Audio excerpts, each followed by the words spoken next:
रहीम। मुत्तहिद हो तो बदल डालो निज़ामे आलम, मुत्तहिद हो तो बदल डालो निज़ामे आलम, मुंतशिर हो तो मरो शोर मचाते क्यों हो। मुअज़्ज़िज़ सामाईन, स्टेज पर तशरीफ फरमा उत्तर प्रदेश सचिव जनाब मुफ्ती कामिल साहब और मंडल सचिव नेताजी इफ्तिखार साहब और हमारे जिले की कमान संभालने वाले जिला अध्यक्ष फहीम एडवोकेट साहब, तारेब एडवोकेट साहब और हम सबके प्रिय भावी प्रत्याशी जनाब तस्लीम फौजी साहब और किठौर विधानसभा संयुक्त सचिव हम्माद आजम साहब, मंच का संचालन कर रहे राजपुरा ब्लॉक अध्यक्ष कारी मुजीबुर रहमान साहब, खरखोदा ब्लॉक अध्यक्ष मौलाना आदिल साहब, खरखोदा टीम से ताल्लुक रखने वाले यूसुफ साहब, इमरान साहब और तमाम हजरात, शाहजहांपुर से आए चांद साहब, मेघराजपुर से ताल्लुक रखने वाले फरमान साहब और तमाम लोगों का मैं उनका सभी का शुक्रिया अदा करता हूँ जिन लोगों का मैं नाम न ले सका। आवाज ना बाद इसके सलाम अर्ज करता हूँ, अस्सलाम वालेकुम। मोहतरम बुजुर्गों, दोस्तों, वक्त की बहुत किल्लत है। मैं अपनी चंद बातों में बात को खत्म करने की कोशिश करूंगा क्योंकि हमारे दरमियान में अभी हमारे वक्ता मौजूद हैं, उन तमाम लोगों को सुनना है। तो मैं अपनी बात को शुरू करता हूं, लेकिन शुरू करने से पहले मैं आपको बता देना चाहता हूं, मजलिस के हर एक कार्यकर्ता की जो एक लैंग्वेज है, जो वो मिसाल पेश करते हैं, तो कुछ लोगों के अंदर उसको सुनने के बाद कुछ लोगों के विपक्षी दलों के पेट में दर्द पैदा हो जाता है और ये बात कहने लगते हैं कि ओवैसी साहब का ये कार्यकर्ता, ओवैसी साहब का ये लीडर पता नहीं क्या कहे जा रहा है और उनकी दिलों की धड़कन बढ़ जाती है। क्योंकि वो दिलों की धड़कन इसलिए बढ़ती है, ओवैसी का हर एक कार्यकर्ता वो सच्चाई बयान करता है, जिन सच्चाई को विपक्षी दल छुपाने की कोशिश करते हैं। तो आज मैं कोशिश करूंगा इंशाअल्लाह उन लोगों की सच्चाई बताने की। मेरा मकसद किसी की बुराई करना नहीं है, लेकिन फिर भी कोशिश ये करूंगा कि उनकी सच्चाई कम से कम आपके बीच रूबरू करूं। मोहतरम बुजुर्गों, दोस्तों, आप लोगों को मालूम है कि हिंदुस्तान के अंदर हिंदुस्तान के जो हालात हैं बद से बदतर बना दिए गए हैं। मौजूदा गवर्नमेंट इस हिंदुस्तान को चलाने में पूरी तरह से विफल हो चुकी है। आपके सामने रिजल्ट मौजूद है।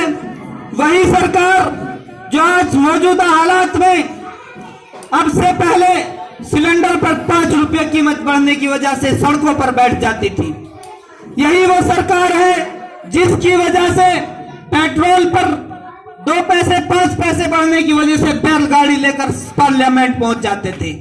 लेकिन आज अफसोस की बात यह है, इस हिंदुस्तान के अंदर सबसे ज्यादा भ्रष्टाचार हो रहा है, इस हिंदुस्तान के अंदर सबसे ज्यादा अत्याचार हो रहा है, इस हिंदुस्तान के अंदर सबसे ज्यादा बेरोजगारी फैल रही है, इस मुल्क के अंदर सबसे ज्यादा भ्रष्टाचार फैल रहा है, इस हिंदुस्तान के अंदर सबसे ज्यादा महंगाई फैल रही है।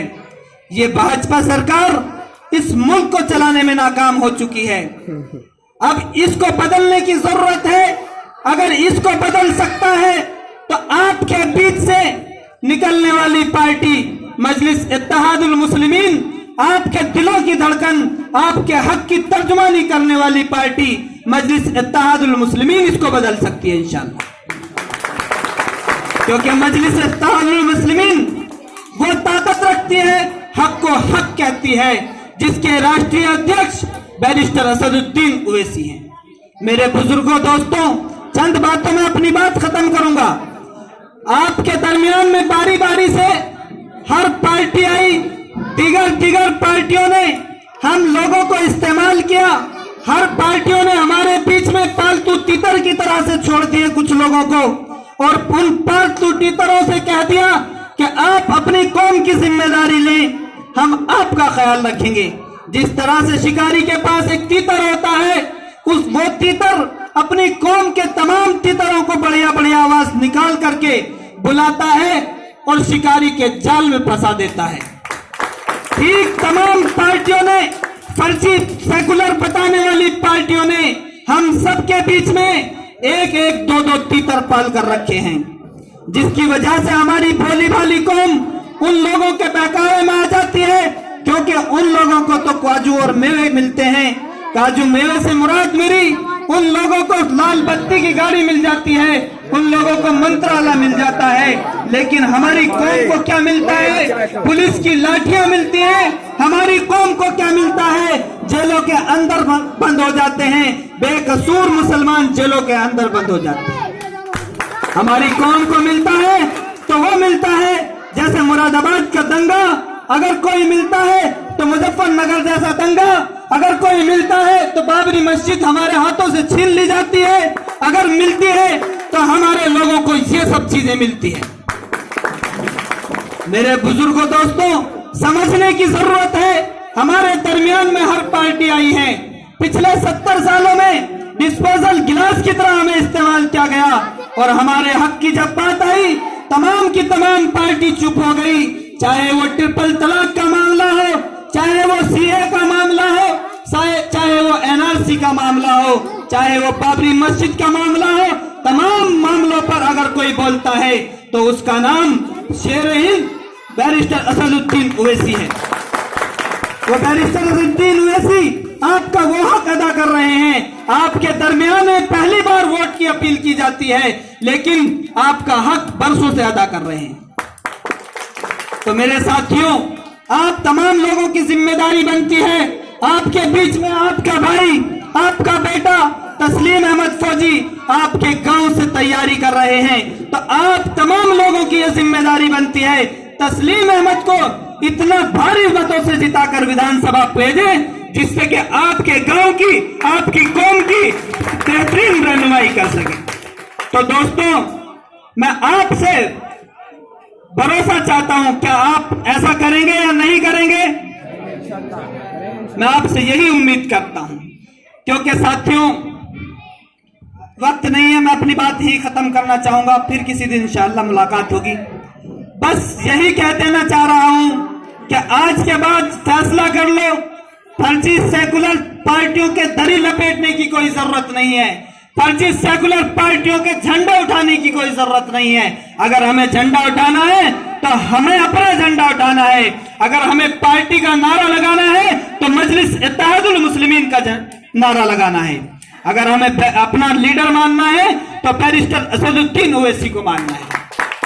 मेरे साथियों, हमारा चुनाव निशान पतंग है, तो जिस तरह से हमारे दूसरे भाइयों ने अपने चुनाव निशान को देखा है, ना कि किसी कैंडिडेट को देखा है, ठीक उसी तरह से हमारा भी यही मिशन होना चाहिए कि हमारा चुनाव निशान पतंग है। चाहे हमारे बीच तिलकधारी आए, पगड़ीधारी आए, टोपीधारी आए, हमारा वोट पतंग को होना चाहिए। अपनी बात खत्म करता हूं शेर के साथ कि जितनी जिसकी संख्या भारी उतनी उसकी हिस्सेदारी। नहीं करेंगे ताबेदारी मुर्दाबाद, लेके रहेंगे हिस्सेदारी जिंदाबाद। तो साथियों, ये मिशन हमें अपनाना है और इंशाअल्लाह मुलाकात होगी। अस्सलाम वालेकुम।